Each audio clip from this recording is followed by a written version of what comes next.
The following story has been brought to you by StoriesToInspire.org.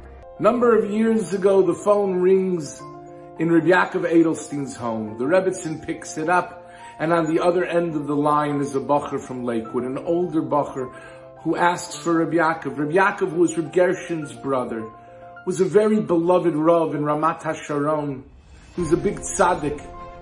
And the Rebbitzin said, "I'm sorry, my husband is not home now, he is davening. May I take a message?"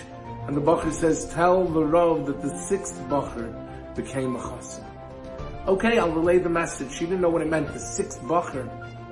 Half hour later, Rabbi Yaakov Edelstein comes home, and she says, a bacher called from Lakewood and said that the sixth bacher is finally a chassid. His eyes lit up, his face began to shine. And she says to him, "What's going on?" He says, "This past Purim I was in Lakewood. And Purim night, a group of older bachrim, 6 much older bachrim came over to me. And they asked me how much money I'm trying to raise on Purim. And I told them a large sum of money. And they said, we promise we will give you that money by tomorrow on the condition that you promise us we will become chassanim." Promise? He thought long and hard. But Rabbi Yaakov says to his wife, "I promised them that they would become chassan." The next day they came over and they gave me the money. Well, I had made a promise. But I told them, I will not use your money until the 6th and final bacher becomes a chassan. And if it doesn't happen by next Purim, I won't use the money at all. Well, this bacher just called.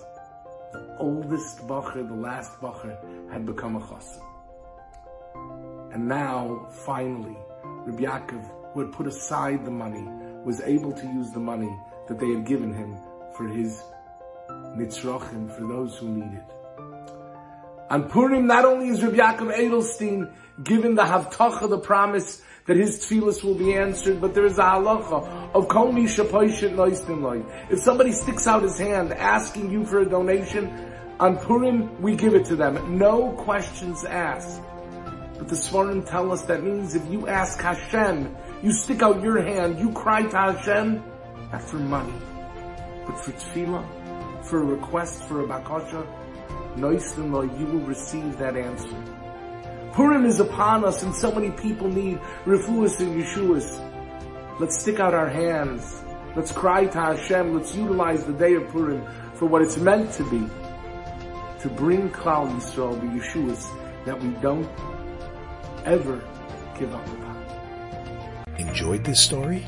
Come again. Bring a friend. StoriesToInspire.org